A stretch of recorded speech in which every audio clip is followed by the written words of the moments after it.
IDFM 98 de la bande FM, IDFM Radio Anguin, la radio où l'on se sent bien, surtout depuis qu'on est déconfiné. Ça va être le thème de l'émission ce soir avec Guillaume de Brébisson. Je l'ai bien dit, il est sexothérapeute. Il exerce depuis 5 ans à Rambouillet. Je suis dans mes papiers. Forcément, voilà, ça va arriver. Et il est en direct dans les studios ce soir et on va déjà l'accueillir. Bonsoir Guillaume de Brébisson. Bonsoir Joël. Comment allez-vous ? C'est la deuxième fois qu'on se voit. Il y a 2-3 ans que vous étiez venu ici, je crois. J'étais venu pour présenter avec mon ami Marc Bramy un livre sur la biodynamique, qui est un mode de psychocorporel très intéressant. Et puis, depuis, je me suis spécialisé sur la sexothérapie. La sexothérapie et la thérapie de couple. Et la thérapie de couple. Donc, vous êtes sexothérapeute à Rambouillet. Et vous avez un site internet qui s'appelle Le Temps du Couple, avec des petits 6 entre letempsducouple.fr. Ce soir, on va parler de déconfinement, puisque si on se rappelle bien, là, c'est bien de retenir ces dates. On a été confinés le 17 mars 2020 à midi. Je ne me rappelais pas que c'était à midi. C'était à midi. C'était à midi, ben dites donc. Et on a été déconfinés le 11 mai 2020 à minuit, non ? Peut-être. En fait, j'ai pas retenu l'heure pour le je déconfinement. crois qu'il y a des restaurants qui ont ouvert à minuit et qui avaient la queue devant. Donc 17 mars 2020 au 11 mai 2020. Vous avez écrit un livre pendant le confinement qui a été gratuit, que vous avez mis gratuitement. J'ai mis à disposition en téléchargement un livre qui s'appelait Le petit guide du confinement réussi en couple, et qui a eu un petit succès puisqu'il a été téléchargé un peu plus de 7000 fois, ce qui signifie qu'il y avait au moins 7000 couples qui se sentaient concernés par les difficultés que posait le confinement à leur couple, et pour essayer de trouver comment faire dans cette situation. C'est une situation tout à fait inédite. Et donc le 11 mai, c'est le déconfinement, et le 18 mai, c'est ça, vous sortez un autre livre qui s'appelle Déconfiner sans se déchirer, le petit guide du déconfinement réussi en couple. Et oui, parce que tout le monde n'a pas lu le petit guide du confinement réussi en couple. Donc pour ceux qui ne l'ont pas lu, et pour ceux qui ont vécu un confinement en couple réellement difficile, en fait, je pensais, en écrivant ce livre, mon esprit allait vraiment vers les couples, vous savez, qui vivent dans des endroits, dans des espaces restreints, qui peut-être n'allaient pas forcément très très bien déjà avant le confinement, et qui se sont retrouvés avec une dose d'épreuves à gérer pendant ces 2 mois, qui confine à vraiment l'insupportable, au point que leur seule idée, c'était d'en sortir en se séparant. Or, autant c'est une bonne chose de se séparer pour de bonnes raisons, autant c'est dommage qu'un couple se sépare pour de mauvaises raisons. Et pour cela, j'ai écrit Déconfiner sans se déchirer. Oui, parce que vous dites que si la séparation doit avoir lieu, elle doit avoir lieu, mais que les conflits aussi sont une occasion d'évolution. Donc c'est peut-être pas forcément pour autant le fait de divorcer ou de se séparer. Oui, je suis donc thérapeute de couple suivant la méthode qu'on appelle Imago. Et dans la méthode Imago, on a coutume de dire « chic, un conflit ». Alors, parfois, ça fait un peu sursauter les couples qui viennent dans des situations difficiles, en général en thérapie. Mais en fait, ce qu'on signifie par là, c'est que lorsqu'il y a conflit, eh bien, ça veut dire qu'on a quelque chose à apprendre ensemble, à condition de ne pas rentrer dans une espèce de guerre ou de lutte de pouvoir entre les 2 personnes qui sont là, mais au contraire, en essayant de se dire mais comment ça se fait que ce qu'il me fait ou ce qu'elle me dit me fait réagir à ce point-là ? Comment ça se fait ? Pourquoi ? Qu'est-ce qui pourrait changer ? Qu'est-ce que j'ai à apprendre finalement, moi, aujourd'hui, de ce conflit ? Parce que les histoires de chaussettes sales qui traînent, et de couverts pas rangés, et de poubelles à sortir, ça vaut pas de faire tenir ou pas tenir un couple, quoi. C'est vraiment des bêtises, et on a ça dans tous les couples, quoi. Donc, finalement, on peut se dire que l'idée sous-jacente, c'est très simple, c'est de se dire, bon voilà, affrontons les problèmes en couple en essayant de faire tenir le couple, parce que le couple est là pour ça, et que si je change de conjoint, très probablement, je vais rencontrer les mêmes problèmes, simplement avec quelqu'un de différent, quoi.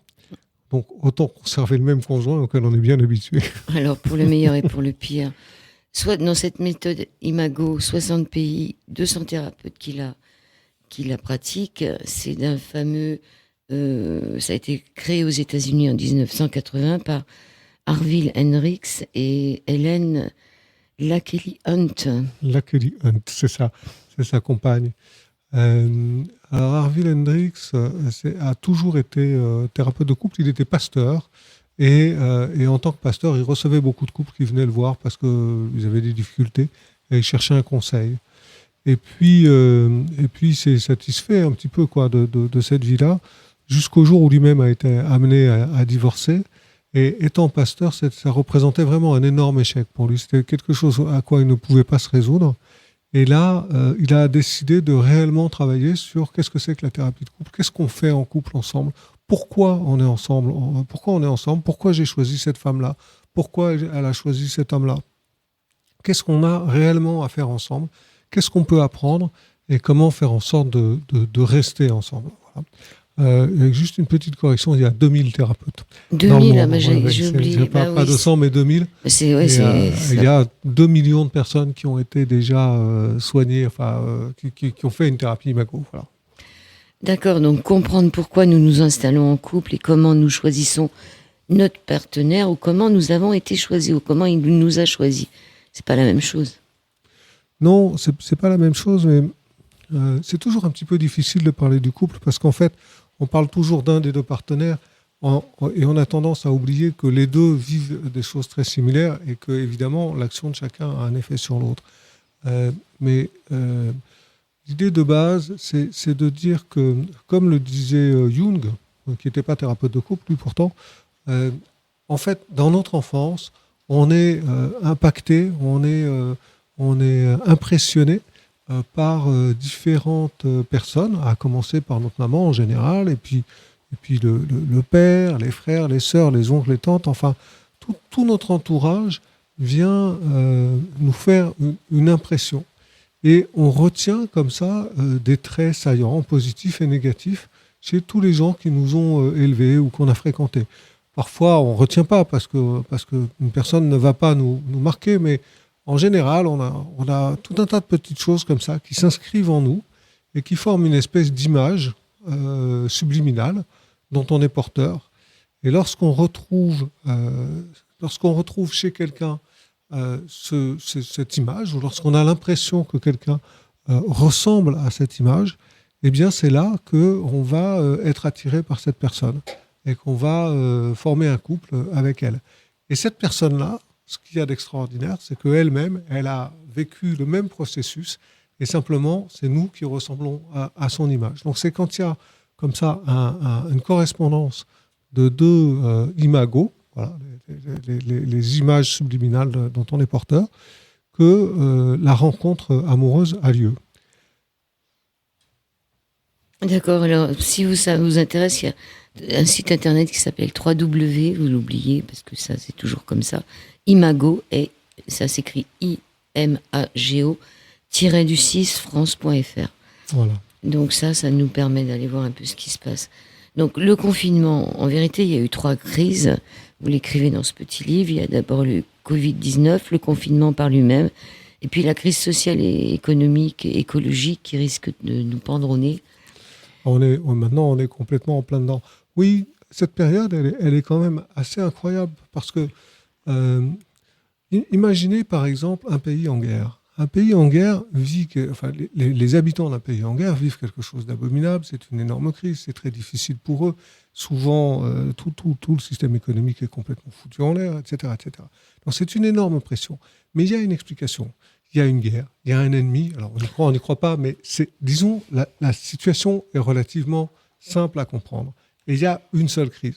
Là, on a 3 crises coup sur coup. D'abord, on a un virus dont personne ne sait vraiment ce que c'est. et que personne ne comprend bien et pour lequel il n'y a pas de médicaments et qui se trimballe à une vitesse incroyable. Donc, ce virus, quel qu'il soit, en tous les cas, il fait peur. Donc ça, c'était une première grande crise d'angoisse.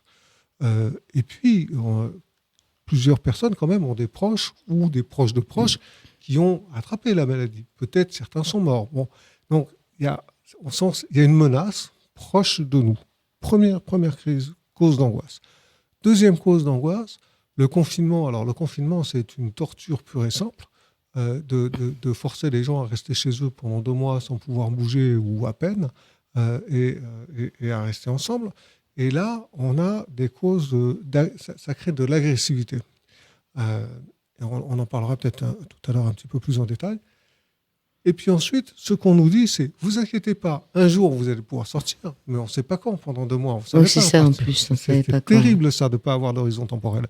Vous pourrez sortir, mais là, ce sera affreux, parce qu'il y aura une crise économique comme on n'en a jamais vécu. Une crise sociale. Il y a la crise sociale, la crise écologique, enfin tout nous tombe dessus. Et tout à coup, on sort comme si on était dans un pays dévasté. Et là encore, un aspect de l'angoisse, c'est que précisément, on ne le sent pas. C'est-à-dire, bien sûr qu'il y a des gens aujourd'hui qui ont perdu leur emploi, mais il y a quand même beaucoup de gens qui l'ont conservé.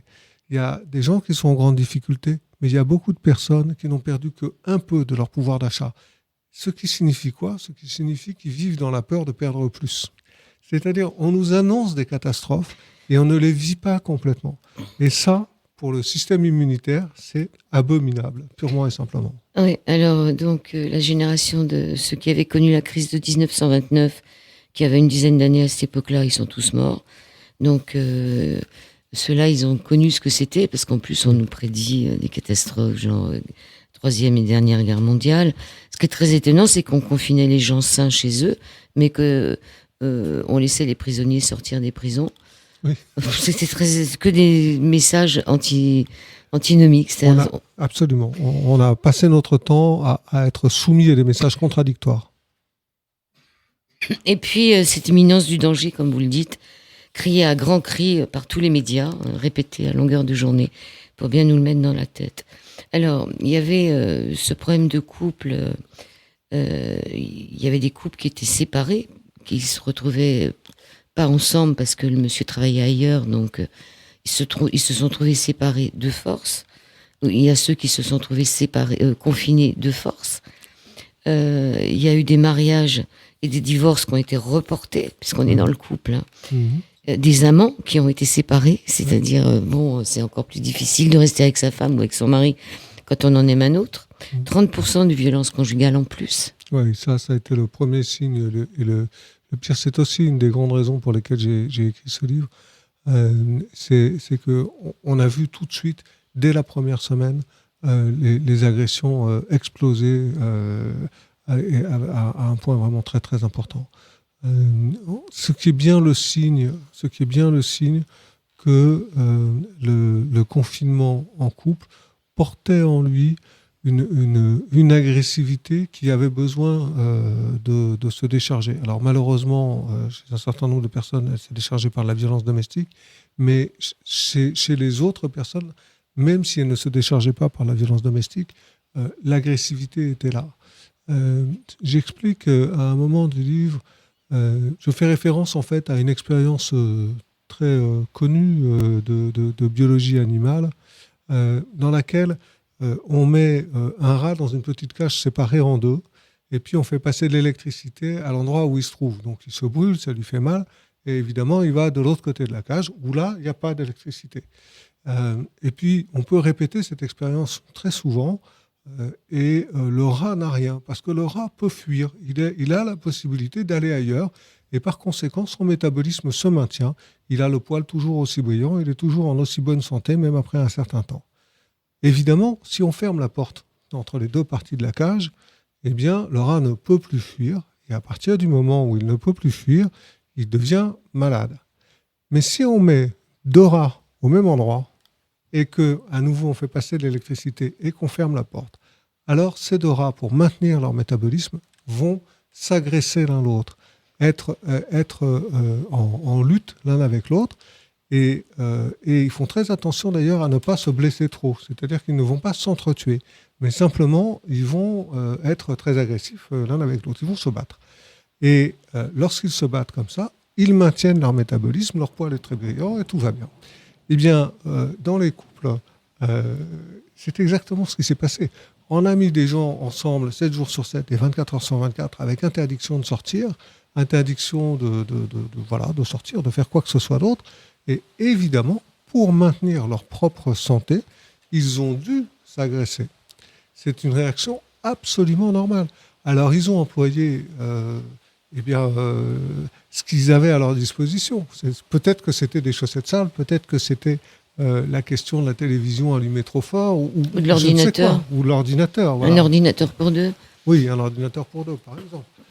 Mais dans tous les cas, ces agressions sont naturelles et normales, et même, en fait, elles sont saines. Voilà. C'est le mécanisme de base. Alors, explosion du nombre de divorces chez les avocats, comme en Chine, juste après le déconfinement. Il y a un bon boulot pour les avocats, parce qu'il y a une explosion du nombre de divorces. Il s'est passé un truc absolument incroyable, c'est qu'il y a des gens qui ont entamé les procédures de divorce alors qu'ils étaient confinés.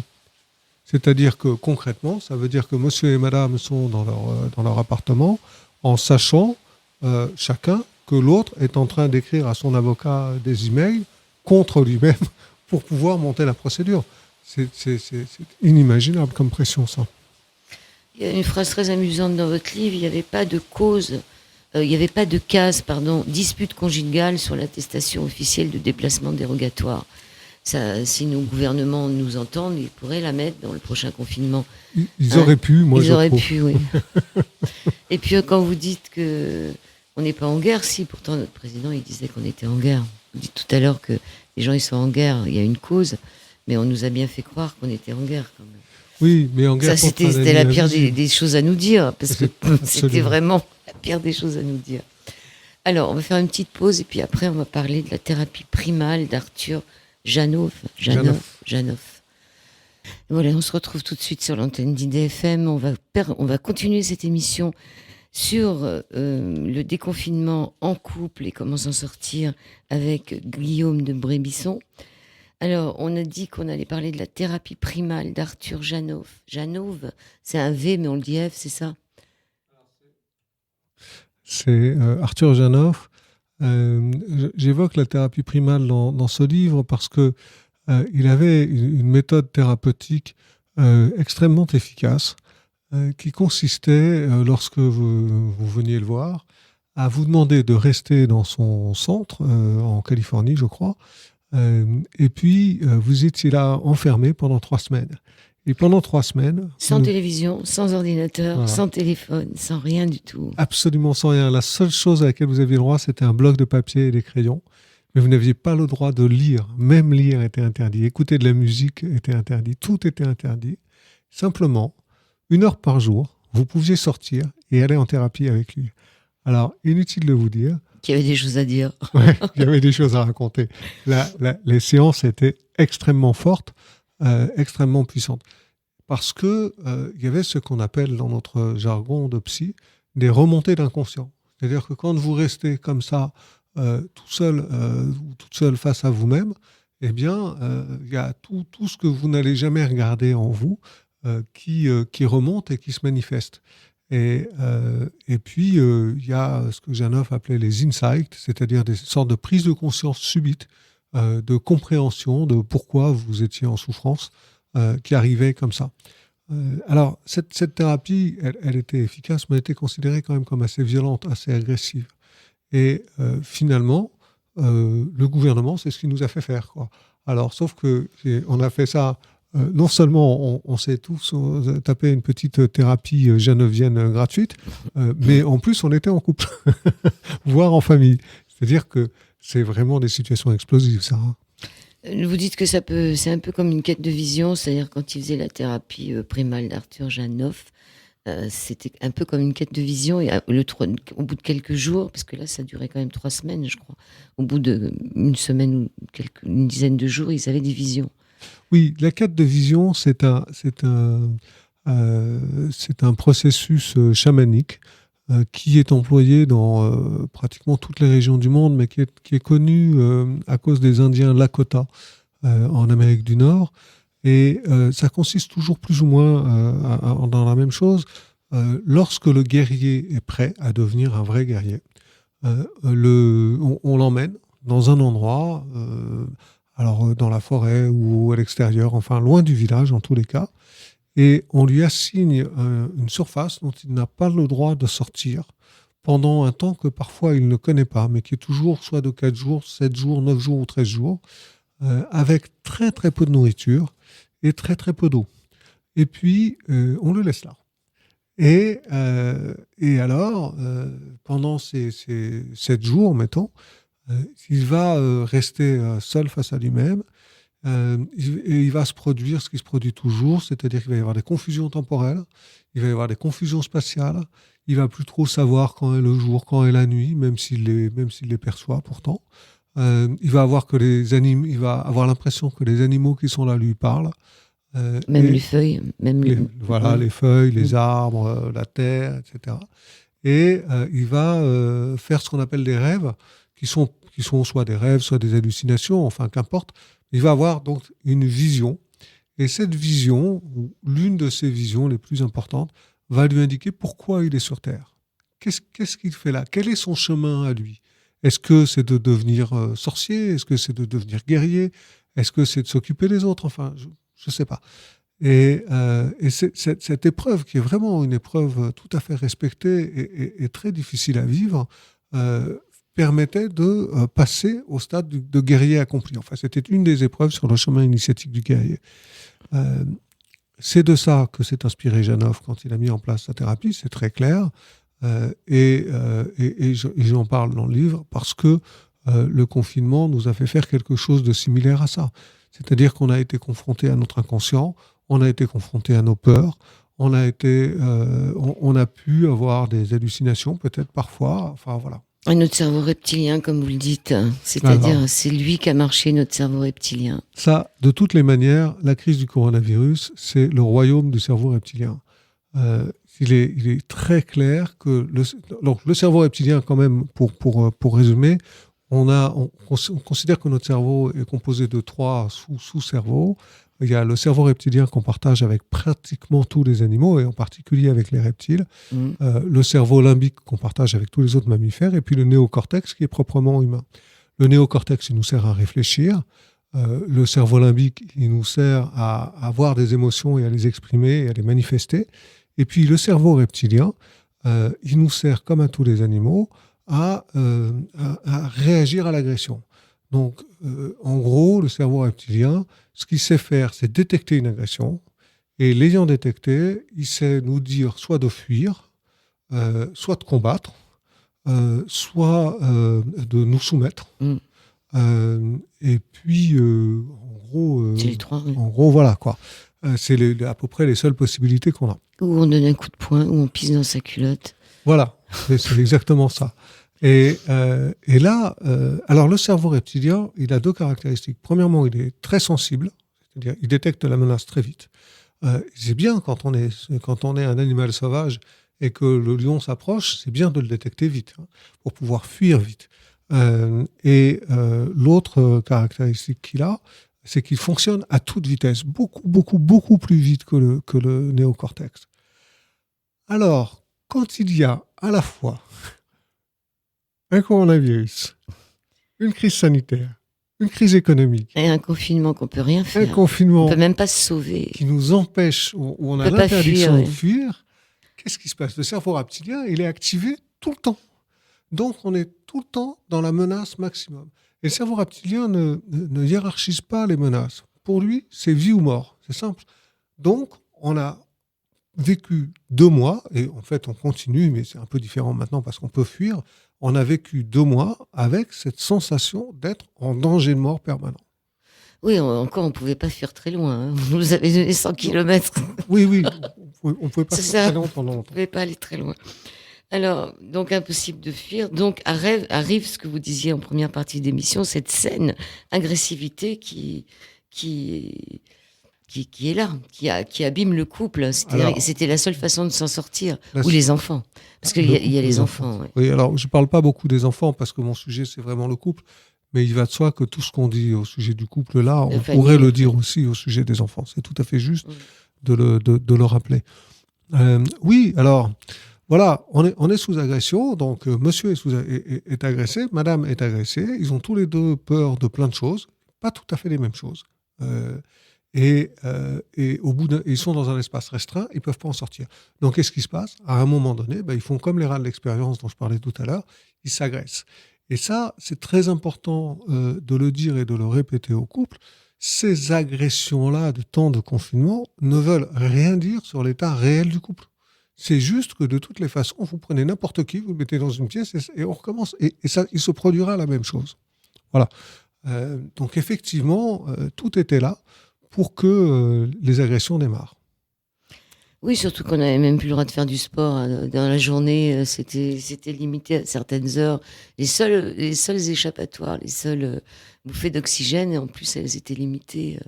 Oui, alors le sport, vous imaginez ce que ça donne dans un 2 pièces. Monsieur fait ses pompes dans la pièce où justement, madame voudrait lire un bouquin. Ou alors elle sort, elle va dans la pièce à côté, elle met la musique. C'est justement, pour monsieur, c'est impossible de faire des exercices physiques avec la musique à côté. Enfin, non, mais le sport dans la rue, je dis. Et le sport dans la rue, c'était 1 heure par jour. C'est vraiment pas beaucoup. Et à 500 mètres de la maison. Mais c'était déjà moins que rien, parce qu'après, ils ont quand même beaucoup réduit. Il fallait pas en faire dans la journée, il fallait le faire que le soir. Enfin, tout était fait pour que les cours soient vraiment finis, quoi. C'est vraiment ça. Il n'y a pas d'autre mot. Alors, vous parlez de la lutte de pouvoir, qui est une occasion pour chacun des partenaires de se distinguer de l'autre et d'exister en tant qu'individu séparé face à lui, sans disparaître dans la relation. Donc cette lutte de pouvoir, elle était là présente pendant le confinement, elle a été là encore plus présente que d'habitude. Alors la lutte de pouvoir, dans les couples, c'est tout simplement universel. En fait, si vous reprenez l'histoire du couple, au début, il y a cette image dont on parlait, là, tout à coup, on est attiré par quelqu'un, qui est attiré par nous aussi. Et puis, on vit un moment merveilleux, quoi, parce que l'autre, justement, il comble absolument tous nos besoins. Dès qu'on a envie de faire quelque chose, justement, l'autre en avait envie aussi. Dès qu'on se sent pas très chaud pour une activité, mais l'autre, justement, lui non plus, il n'avait pas envie de faire des trucs. Enfin, tout est toujours merveilleux, c'est fabuleux, etc. C'est une période qu'on appelle la période romantique, qui est extrêmement agréable à vivre, mais qui, malheureusement, ne dure pas très longtemps. Combien de temps ? Ça dépend. Maximum 3 ans. maximum. On n'a pas le droit de renouveler. Parfois, c'est quelques semaines. Pour renouveler, il faut changer de partenaire. Ah, zut, donc, ça, c'est la période romantique. Et puis, après cette période romantique, systématiquement, on entre dans une autre phase qui s'appelle la lutte de pouvoir. La lutte de pouvoir, c'est quoi ? La lutte de pouvoir, vous savez bien, c'est votre compagnon qui vous dit mais non, mais c'est pas le bon moment de passer la deuxième vitesse, là, t'aurais dû rester en première. Ou bien c'est votre épouse qui vous dit mais arrête avec la poêle, c'est pas du tout comme ça qu'il faut faire. C'est toutes ces petites choses du quotidien qui sont quasi permanentes en couple. Mais est-ce qu'on n'a pas le droit de le dire quand même ? Aussi, on a le droit, mais bien sûr, on a le droit. Mais de toutes les façons, droit ou pas droit, on le fait. Parce que si on se tait, c'est pas mieux. Et alors, l'histoire, c'est qui aura raison, quoi, voilà. La lutte de pouvoir, c'est vous en avez un qui cherche à montrer à l'autre qu'il a tort et que lui a raison. Et ça, c'est le mode habituel de communication en couple, même si ça peut s'améliorer avec une thérapie. Mais c'est, disons, la façon dont ça se passe en couple de manière universelle. Alors, c'est déjà pas toujours très rigolo. Mais si en plus, vous mettez du confinement, interdiction de sortir, alors là, ça devient carrément dur à vivre, quoi. Alors, la question que les auditeurs peuvent se poser, les auditrices aussi, c'est combien de temps consacrez-vous au couple par semaine ? Ça, c'est une partie de votre livre qui est intéressante parce que on devient... Après des parents, on va s'occuper des enfants, de nos grands-parents, de nos parents, etc. Mais le couple par lui-même, combien de temps consacrez-vous au couple par semaine ? Guillaume de Brébisson, il faudrait combien de temps par semaine pour que le couple dure ? Alors, d'abord, la réponse est le plus possible. Mais moi, ma façon de voir les choses, c'est minimum une soirée en couple par semaine, minimum un week-end en couple par mois, minimum une semaine en couple par an. Minimum. Sans les enfants. Sans les enfants. Ah oui, en couple, ça veut dire sans personne d'autre. Sans personne d'autre, sans les enfants. Et ça veut dire des moments où réellement on communique. C'est-à-dire, je vois par exemple des gens qui font du jogging en couple, c'est très bien et il faut continuer, c'est sûr, mais c'est pas un moment de couple ça, parce que chacun est centré sur son effort. En revanche, quand vous voyez deux personnes qui se promènent main dans la main, bah ça c'est un moment de couple parce que elles peuvent communiquer à ce moment-là. Donc, ce que j'appelle le temps de couple, le temps de couple disponible, c'est vraiment un temps où on est 100% ensemble. Avec un petit peu d'esprit de provocation, je dis que je ne compte pas le fait de faire l'amour là-dedans. Parce que lorsqu'on fait l'amour, c'est vrai qu'on est ensemble, mais si on commence à compter ça et à compter les quarts d'heure, etc., alors on va l'utiliser pour ne pas être ensemble et réellement se parler tous les deux le reste du temps, quoi. Donc là, vraiment, le temps de couple minimum, c'est un moment où on est 100% là. Par exemple,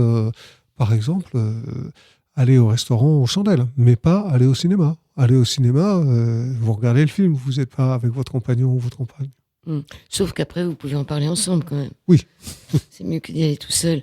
Alors, l'angoisse existentielle et la promesse du déconfinement stimulent en nous le désir de changer de vie d'urgence. C'est-à-dire que pendant le confinement, on se disait, de toute façon, quand on va être déconfiné, ma vie va changer. Oui. On nous a mis dans cette situation terrible là de rester 2 mois comme ça en couple ou en famille sans pouvoir sortir. Et en même temps qu'on était dans cette situation, le message qui nous revenait sans cesse, Qu'est-ce que je c'était vais faire ? ça va s'arrêter bintôt. Oui, qu'est-ce que je vais faire quand ça va s'arrêter ? Qu'est-ce que je vais faire ? Et c'est là alors, vous savez, par exemple, on a entendu parler de 1,3 million, je crois, de Parisiens qui ont quitté Paris la veille du confinement.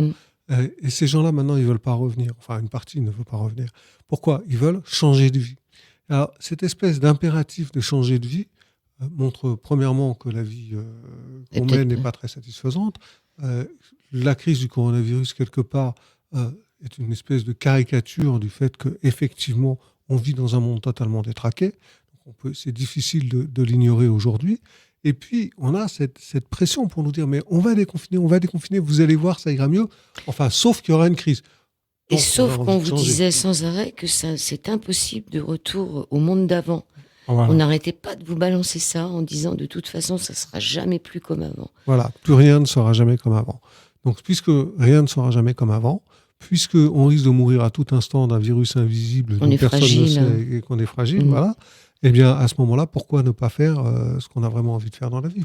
Donc, il y en a qui disaient changer de vie, changer de couple. Mais bon, c'est vrai que dans le couple, ils pouvaient ne pas avoir tous les deux le même désir. Par exemple, une qui veut partir à la Terre, retourner à la Terre, ça fait aussi qu'il y a des couples qui sont plus en phase. Oui, c'est normal parce que c'est très sain en soi d'avoir un projet de changement de vie, pourquoi pas.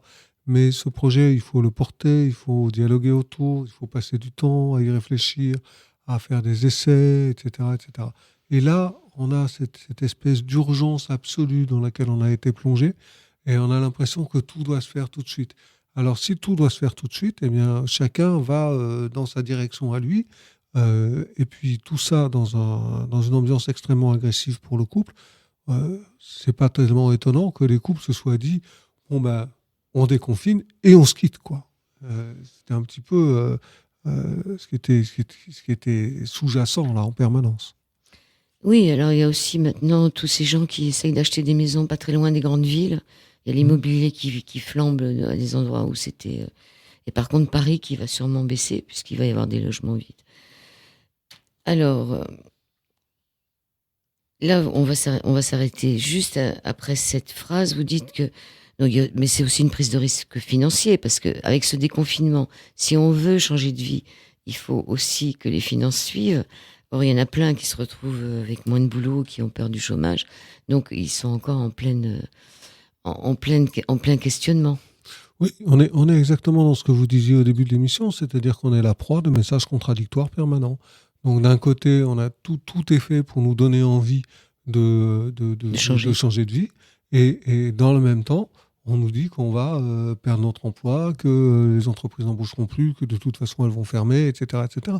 Donc on nous retire le moyen de le faire, quoi. Alors, donc ça, on va terminer là la deuxième partie, conversion du regard. C'est dans votre livre, voir le couple comme la base sur le foyer, le refuge. Et ça sera la troisième partie d'émission. Troisième et dernière partie de cette émission de la du miroir sur l'antenne d'IDFM avec Guillaume de Brébisson. Changer son couple malgré les épreuves communes à tous, hein. On a tous des épreuves, le couple de toute façon. Les deuils, la maladie, le chômage, l'adultère, les épidémies. Et comme vous le disiez, chic, voilà une crise. Donc changer son couple, c'est ce qu'on va retrouver dans votre livre, le petit guide du déconfinement réussi, c'est ça. On peut changer son couple. Oui, il n'est pas nécessaire de changer de couple, c'est-à-dire de changer de partenaire, pour changer son couple. On a souvent tendance à croire que dans le couple auquel on appartient, tout est figé. En fait, non, pas du tout. Rien n'est figé. Et si on le décide ensemble, on peut très bien vivre plusieurs couples à l'intérieur du même couple, quoi.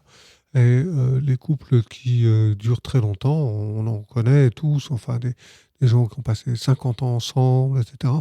Et ben, ils se sont pas aimés pendant 50 ans comme au premier jour. Ils ont rencontré des difficultés, ils ont rencontré la maladie, le deuil, ils ont rencontré L'adultère. peut-être l'adultère, oui, qui est assez fréquent, qui est une très grande épreuve. Qui est une super fuite, comme vous dites. Alors voilà, tout ça, ça nous amène à la question des fuites. En fait, tout se passe aujourd'hui dans les couples d'aujourd'hui comme si à partir du jour où on est ensemble et où la période romantique est derrière nous, eh bien, ce qu'il fallait, c'était être hors du couple. C'était aller au club de sport, aller au club d'œnologie, aller faire, je sais pas quoi, du vélo en forêt ou que sais-je. Et à force d'entasser des activités comme ça, les repas de collègues et les potes de l'école de commerce à laquelle on a fait, ou je sais pas quoi, euh, on finit par tout simplement plus vraiment vivre ensemble. Alors certes, on est sous le même toit, mais c'est au moment où on dort. Toutes ces activités-là, ce sont purement et simplement des fuites de la relation de couple. Euh, il y a des superfuites. Les superfuites, c'est par exemple l'alcool, la drogue et effectivement l'adultère. C'est une bonne façon de ne pas accorder à son conjoint l'importance qu'on lui prêtait au moment où on a décidé de s'installer avec lui. Tout ça, ça peut changer. Tout ça, ça peut changer. Et effectivement, on peut refonder son couple. Oui, parce que vous expliquez que la séparation de nos jours est si bien admise par la société qu'elle apparaît comme l'issue logique aux difficultés. Et là, vous dites qu'il faut se tenir éloigné des conseilleurs. Oui, parce que autrefois, lorsque vous vouliez vous séparer, si vous en parliez dans votre famille, on vous disait ah, ne fais pas ça, pense aux enfants, etc. Aujourd'hui, on vous dit exactement le contraire. Aujourd'hui, on vous dit pense à toi. Si c'est pas bon pour toi, alors c'est le moment de t'en aller, etc. Et finalement, ce qui se produit, c'est que la personne qui est tentée de se séparer, qui a toujours de bonnes raisons pour ça, on ne se sépare pas par plaisir, il y a une difficulté derrière, c'est un appel au secours. La personne qui est tentée de se séparer, aujourd'hui, on ne l'encourage même pas à réfléchir autant à l'idée de rester ensemble qu'à l'idée de s'en aller. Donc, dès qu'on a le mot séparation en tête, et bien tout à coup, on trouve plein de gens qui nous disent ah oui, vas-y, c'est ça, c'est ce qu'il faut faire, etc. T'en trouveras un autre. Sauf que l'autre, ça sera le même, un petit peu différent. Oui, puis on peut regretter des années après de ne pas avoir affronté la situation et de se dire qu'on est passé à côté de quelque chose. Par contre, certains feraient mieux de se quitter et se quittent pas parce que pour des problèmes financiers ou ailleurs. Oui, bien sûr que ce livre ne signifie pas qu'il ne faut jamais se séparer. Il y a parfois des situations, je pense au cas par exemple où vous avez des couples dans lesquels un des partenaires disparaît complètement, quoi. On lui demande jamais son avis, on regarde pas, on s'intéresse pas à lui. Ces gens-là, oui, effectivement, ils ont intérêt tout à fait à se séparer de leur partenaire. Mais mon message, c'est juste de dire, lorsque vous avez de vraies, bonnes, profondes raisons de vous séparer, séparez-vous. Et sinon, réfléchissez et voyez si vous ne pouvez pas tout simplement rester un peu plus longtemps ensemble. Et vous avez des solutions. Séparez-vous.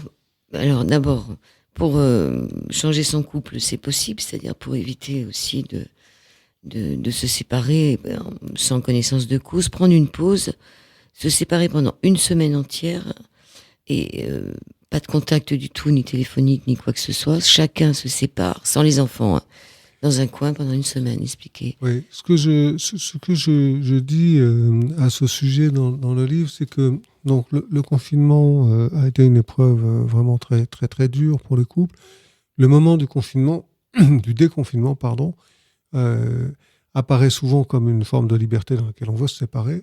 Et là, ce que je suggère, c'est de dire hop, ok, on va réfléchir. Avant de dire je déconfine, donc je me casse, en gros, on va dire bon, très bien, séparons-nous une semaine et réfléchissons à notre couple, chacun de notre côté. Et on en discute après. Et on en discute après. C'est-à-dire que le retour de la semaine, ça n'est pas bon, j'ai décidé de me séparer ou non, j'ai décidé qu'on restera ensemble. C'est la colère étant passée, l'énervement étant derrière soi, de dire bon, maintenant parlons-en. Et faire les petits exercices dans votre livre. À quoi ça sert un couple ? Ou à quoi sert votre couple ? Alors tous les couples, ça sert à quoi ? Le couple, alors je ne peux pas le résumer là parce que c'est un peu long, mais ce qu'il faut savoir, c'est que dans la vie de l'enfant, en fait, entre 0 et 18 ans, on passe par un certain nombre de phases. Et pendant qu'on passe ces phases, qui sont des phases normales de développement, on accumule des blessures parce que les choses ne se passent pas comme elles devraient se passer, tout simplement avec les parents. Et ces blessures dont on est porteur, on observe qu'en général, dans les couples, les deux partenaires ont la même. Simplement, en général, ils ne s'y sont pas adaptés de la même façon. Par exemple, vous pouvez avoir un partenaire qui va s'être senti abandonné dans l'enfance, à un moment où justement il aurait eu besoin de soutien de la part de ses parents. Et cet enfant qui s'est senti abandonné, il va peut-être avoir développé comme adaptation le fait de s'accrocher aux autres, d'être toujours présent pour qu'on l'oublie pas. Et puis, à la même période de développement de l'enfance, un autre enfant peut non pas s'être senti abandonné, mais s'être senti rejeté. C'est pas la même chose. Et cet enfant qui se sera senti rejeté, lui, il aura peur d'être rejeté à nouveau. Et donc, ce qu'il va faire, c'est éviter les autres. Et ça, à l'âge adulte, ça fait quoi ? Ça fait un couple dans lequel vous avez la même blessure, qu'on appelle, nous, la blessure d'attachement, dans la théorie Imago. Tout ça sort de la théorie Imago. Dans laquelle vous avez quelqu'un qui est évident, c'est celui qui s'est senti rejeté, en face de quelqu'un qui est un accrocheur, c'est celui qui s'est senti abandonné. Alors ça fait dans le couple que vous avez quelqu'un qui est toujours à courir derrière l'autre et l'autre qui est toujours à s'éloigner du premier.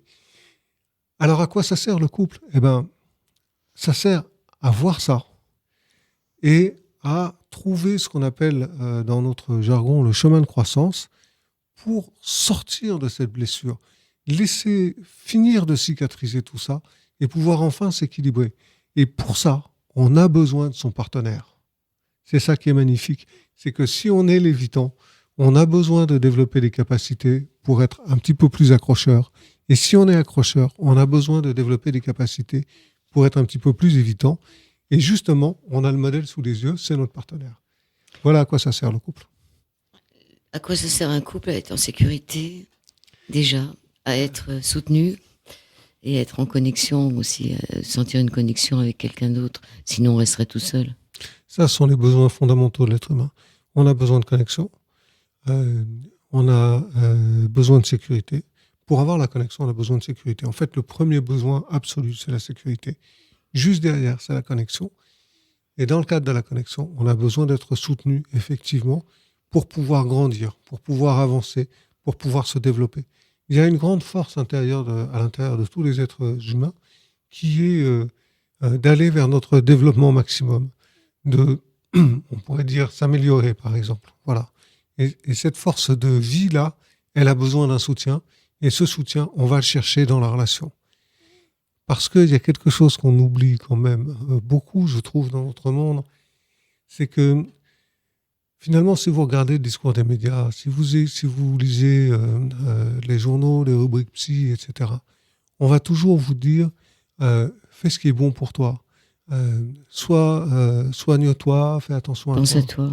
Pense à toi. Pense à toi. Parce Voilà. que tu le vaux bien. Voilà. C'est vraiment le message essentiel. Et ça, c'est une vision de l'homme ou de la femme qui est une vision individuelle, individualiste. Mm. Mais la réalité, c'est que depuis qu'on est tout petit, depuis qu'on est un bébé, on est toujours en relation. La relation n'est pas toujours bonne, mais on est toujours en relation. Et ce dont on a besoin, c'est d'être en relation. Et c'est par la relation qu'on peut guérir. En fait, il faudrait qu'on oublie un petit peu, qu'on mette un petit peu de côté ce qu'on appelle ce paradigme individuel, cette façon de toujours dire « pense à toi », comme vous le disiez, et qu'on revoie les choses sous l'angle de la relation. Quand on comprend que la relation est absolument nécessaire, alors on s'aperçoit qu'on a quelqu'un de très chouette pour ça à la maison. C'est notre partenaire. C'est notre première relation, elle est là. Ce partenaire, il peut nous apporter la sécurité affective, il peut nous apporter la connexion et il peut nous apporter le soutien si nous-mêmes, nous lui apportons la sécurité, la connexion et le soutien dont il a besoin. Alors, la question que vous pouvez, qui est dans votre livre aussi, c'est de vous poser la question lorsque vous étiez enfant, ce que vous désiriez le plus et que vous n'avez jamais obtenu. J'ai du mal à répondre à ça, mais en cherchant bien, je devrais pouvoir, et vous aussi, hein, tous les auditeurs. Et lorsque j'étais enfant, j'éprouvais des sentiments négatifs. Ça aussi, j'ai du mal à répondre à cette question. Mais c'est intéressant de retourner dans l'enfant, justement, puisque ce sont les traits négatifs de notre petite enfance qui exercent sur nous l'attraction la plus puissante. C'est pas le positif, c'est le négatif. Mais oui, parce qu'on veut guérir, on veut se soigner. Donc en fait, si on a eu une très bonne maman, très douce et très gentille et très chaleureuse, évidemment qu'on est content.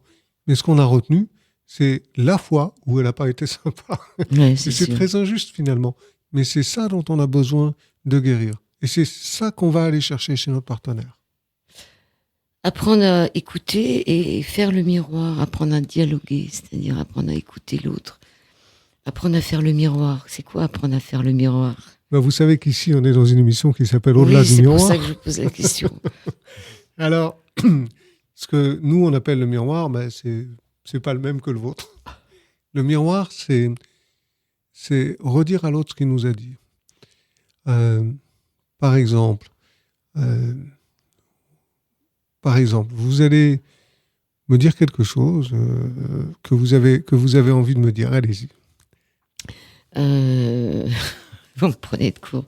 Voilà, j'ai envie de vous dire que c'est bien ce soir d'être à la radio tous les deux. Très bien. Alors moi, je vais pas vous répondre. Je vais pas vous dire oui, Joël, je suis bien d'accord, c'est bien d'être tous les deux à la radio, même si je le pense. C'est pas la question. Je vais vous montrer que je vous ai écouté.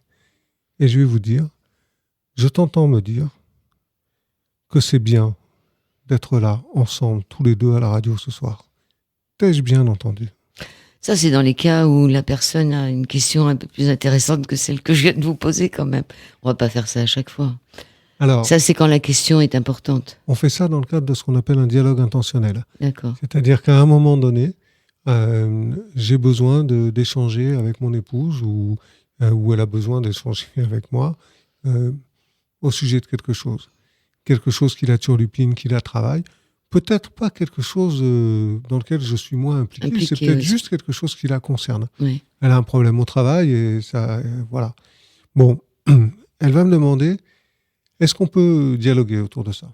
Je vais lui dire, oui, bien sûr. C'est-à-dire que je vais me rendre disponible et je lui apporte la sécurité du moment. L'écoute surtout. Et à ce moment-là, elle va commencer à me parler et je vais lui faire le miroir. Ce qui lui montre que je l'entends, je l'écoute et je suis avec elle. Et ça va sécuriser la personne et ça va faire énormément de bien à la relation. Et ça va faire bien aussi la personne, puisque finalement, elle va s'entendre dans ce qu'elle est en train de vous dire. Oui, parce que vous savez, quand on parle en général à deux, qu'est-ce qui se passe? Il se passe que y en a un des deux qui parle, et avant même qu'il ait fini, bien avant qu'il ait fini, l'autre est en train déjà d'essayer de répondre. Eh bien, nous, on casse tout ça et on crée avec ce dialogue intentionnel imago une façon de se parler qui montre qu'on s'écoute. Dans votre petit guide du déconfinement réussi, c'est ça, qu'on trouve sur Amazon. Oui, alors, si on veut acheter Déconfiner sans se déchirer, le petit guide du déconfinement réussi en couple, il y a deux solutions.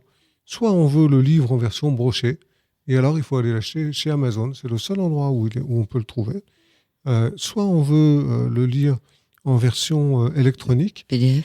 et à ce moment-là, on peut aller sur le site letempsducouple.fr pour le télécharger, voilà, l'acheter. Allez, on donne les 3 rituels d'amour au quotidien. Premièrement, des yeux pleins d'amour. Deuxièmement, appréciez-vous. Et troisièmement, 3 kiffs par jour. Se concentrer sur ce qui va bien plutôt que ce qui va mal. Et oui, ça, c'est quand même intéressant, ça. Ouais, c'est fondamental. Même en période de confinement, à la fin de la journée, il y avait quand même des choses qui avaient été sympas dans la journée à faire. Et ça, on peut toujours le raconter. On vous retrouve à Rambouillet, on donne le téléphone. Oui, volontiers. Le 06 61 22 54 68. Le 06 61 22 54 68.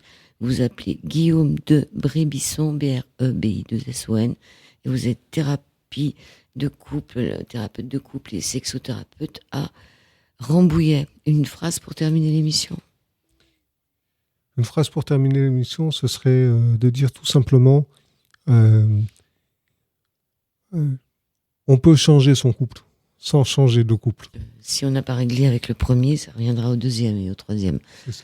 La vie est généreuse, elle nous donne toujours la possibilité de réparer nos erreurs. Je vous remercie. Merci Guillaume beaucoup, de Brébisson, merci beaucoup.